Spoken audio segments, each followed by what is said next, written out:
Prize বিতরণ প্রতিযোগিতা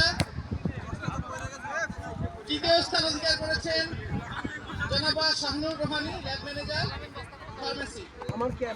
আরে কি করছে? দ্বিতীয় স্থান অধিকার করেছেন doctor Rehnuma ma'am, assistant professor, department of English.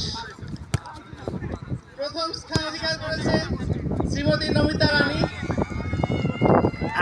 আমাকে শিওর করেন।